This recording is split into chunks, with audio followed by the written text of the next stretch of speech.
Okay, so to be completely honest, after looking at a number of comments on my reviews and looking at Twitter, not just the responses to my tweets while watching the episodes, but looking at, people talking about the season three, opening pair of episodes, it's rather lukewarm.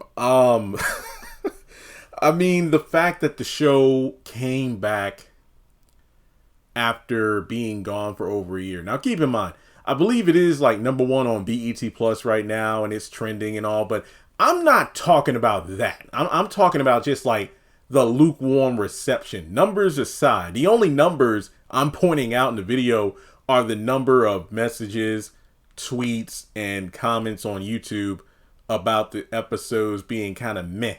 Now, to me personally, and this is just me, I can't speak for everyone else. I think these episodes were good for what they were. I believe I gave both episodes 7s out of 10, as opposed to like, hey, these are fantastic 9. No. I think these episodes worked because the hiatus helped out. Now, I can't recall if I mentioned this in one of my episode reviews or if I was talking with another fan, because I remember saying in detail, I think these episodes benefited from the lengthy hiatus because it felt like a soft reintroduction to the characters. And I don't think these episodes, I probably would have given them lower scores had they have come out earlier. Because I mentioned in my episode 1 review, the first scene had me smiling because it felt like, now this is the Zach, this is the Fatima we love. This is who I remember. I don't know what the heck was going on with their characterization in Sistas season 7, but these two right here, this ain't the store brand cereal. This is Frosted Flakes. This is Fruit Loops. This is Corn Pops. Low key though, some of those store brands do taste really good. But I think that some fans felt like a lot of the scenes dragged on longer than they needed to, and I agree with that. Honestly, if I were to nitpick one particular scene that had me going, are we really doing this, would be the final scene of episode 2. I think it was a very weak cliffhanger, but everything else I understood why it was the way it was. I know some people really enjoyed the banter between Zach and Preston while they were at Zach's house in regards to like, proper phrasing, like pause moments like, yo, I want to hang with you. Yo, let me come with you. Come on, let's roll together. That kind of stuff is like, I don't know. I've just never been a fan of the whole pause thing. It's kind of like, I get irritated in the same way if like, let's say someone like my sister text messages me or whatever and using like ghetto shorthand. I'm sorry. I'm a fast typer by nature. I learned how to do that in school. Not to go on a tangent, but I don't know how many of y'all had to do this, but it was like 7th grade middle school where we had to learn how to type on the computer without looking at the keyboard. And I was awful. And I remember this vividly because I was the worst typer in class. I was, and it just got on my nerves. But I learned how to do it. And I think by 8th grade, I forgot my number, like in terms of how many words per minute. I think it was like up to 140 because I practiced. I'm like, because I don't know if you all had teachers like this, but when you were the worst at something and then they would kind of like call you out, I was like, you got to do better, and like in front of the whole class, and it was like humiliating. I mean, yeah, I was probably mentally traumatized. I don't want to say like it was, I don't want to be dramatic about it, but I just hated being that kind of person that would get called out like that. So I'm like, hell no, y'all ain't going to embarrass me like that again. So it got to the point where my 8th grade computer teacher, really good, I learned how to type with my eyes closed. So that's why I'm a person like, if anybody listening to this video is someone that I communicate with somewhat on a casual level on social media, it's not uncommon for me to send paragraphs, because if I'm talking to you about something that's related to the show, or if I know you well enough that we talk on like a personal level, I will send lengthy messages because I'm that fast of a typer. So when it comes down to it, I just think about the fact that these episodes that particular scene between Zach and Preston, it did remind me of like my sister, because she's 35 yet still talks like, I don't know, street or whatnot. I'm just like, it's like mentally exhausting for me. So seeing the whole pause and like, taking words out of context, it's just not my thing. But I let the scene get a pass simply because it's been quite a while since Preston and Zach had a scene together. The last scene I recall being when Preston was high. So it's like it's like even though they were on screen together with Danny, Preston mentally wasn't there. So it was just great to see them reunited, and it looks like Preston's going to play a pivotal role this season, and I can't wait to see it. But I think these episodes work because I like Zach playing more of a low-key role, because we know later in the season he's going to blow up, and we see the catalyst for all that in these episodes. The grief from his mom dying, the rage at Bright from the betrayal and the fact that his accounts are in the red, and dealing with the stress that comes with planning a funeral because he doesn't know how to do it. And aside from, thankfully Fatima, but, with his brother being, his brother, Zach is truly doing this by himself, and it's hard. So he's dealing with a lot of pressure. And I mean, one of my favorite scenes from the 2 episodes, it was a small scene, was when he was on the phone with the, I guess the funeral parlor or whatever, trying to get the prices for the caskets. And he's just like taken aback by how much they cost. It's crazy.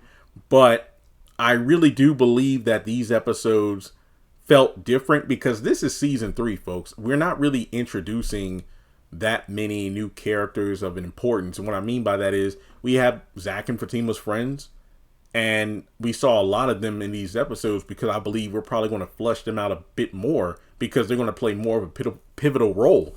And I like the fact that seemingly this will be a season without quote unquote new love interest. It's like, no, we're not digging up people from the past or people in the present who will present a challenge to Zach and Fatima's relationship. No, we already know who these people are. Nate, Tony, Belinda, Connie, and we're going to flesh them out a bit more. And I still hate Connie. I've read some people, read the messages online for people like, well, actually, no, Connie was doing what was best to protect her and her kids. But that doesn't excuse the fact that she still pointed Jeremiah in the direction of Fatima, and we saw what happened. So, and I'm not saying this as a Fatima fanatic. It's like, oh, Jeremiah, I hate him because he did this to Fatima. No, I'm pointing out the fact that Connie is responsible. You can say you cannot convince me otherwise. I've read the responses. I'm not just talking out of my behind like I'm standing 10 toes deep no matter what you say. Well, that's actually very true. But I have read the responses to get a gauge where the audience is. But I think these episodes work due to the fact that this was set up. I wasn't looking for 10 out of 10 episodes. I think that a lot of people in their minds felt like this is going to be great because I don't know what the hell Sistas season 7 was, but I know Zatima isn't going to be impacted. And then on top of that, the cast have hyped it up. But I think I remember season 2A specifically. It had some great moments, but none of the episodes made me want to go back to watch them again. Outside of several key scenes of great acting, I didn't go back and rewatch episodes. Like somebody, I think this afternoon, I just responded to somebody on Twitter. Somebody's like, hey, be honest, how many times did you stream the new episodes that dropped yesterday? And I said once because, they were straightforward, to the point, and I mean, there really wasn't anything else to do. I mean, me, when I watch episodes, I take notes and I do my reviews and commentary, and that's about it. Not to mention, I also put in a tweet that, to be real, ever since season 1, I think season 1, to me, season 1 as a Zatima was the only one that had that rewatchability factor. Maybe because the season was only 10 episodes, but I think that once things got fleshed out more, I'm kind of like, no, I think one and done's. But that doesn't mean season 3 won't have episodes I want to rewatch again. I mean, you never know. We got 18 more episodes to go. So, yeah. But I think having a slow start was the best way to go into the season. We didn't need to have a bang. I think the episode 1 cliffhanger was really good. I still give props to whoever the stunt double was because they really, really hit that car hard. But episode 2, that cliffhanger was just it wasn't that great. So with that being said, I personally don't think these episodes move too slow. I think they set up what need to be done. Now, to be fair, sometimes when I go to BET Plus and then I see the runtime for certain episodes or shows, sometimes I let out a groan. I can't lie. I think I did for episode 1. I'm like, wait, does it really need to be 33 minutes? That actually kind of impacts the score sometimes. When I look at the runtime of an episode, and then when I watch the actual episode, I'm like, this episode really didn't need to be 33 minutes long, or this episode need to be longer than 22 minutes. It kind of goes, like that. But yeah, there were some scenes that were dragged out, didn't need to be as long as they were, but what can you do? I'm just happy to see these characters again. So, fanfare aside and excitement for the show being back aside, what did you think about these 2 episodes? Do you think they were great? Some people said, like Jeremy, I think they were 10 out of 10s. No, they weren't. No, they weren't. 7 out of 10s, because my thing is this. I think that Sistas season 7A kind of ruined 10s for me, because I'm going to be very careful. Don't get me wrong, though. If there's an episode, in isolation, if there's an episode that I truly enjoy, it will get a 10 out of 10. But I'm not just going to hand them out left and right all willy-nilly, because I will never forget handing out. I think season 7A of Sistas, I gave out more 10s in that one section of episodes than I ever have for any other show, in terms of back to back to back. But when season 7B came, I'm like, oh no, so nah. Plus, I think 10s truly need to be reserved for those episodes that truly wow me. Like, I was smiling several times, like, oh, Preston. Oh man, Jeremiah's acting was crazy. Oh man, it was crazy. I was laughing when Angela got hit in the face by Connie's hair. But other than that, I'm kind of meh. So yeah, that's really all I have to say. Let me know your thoughts in the comments below. Like and subscribe, and I will catch you in the next video.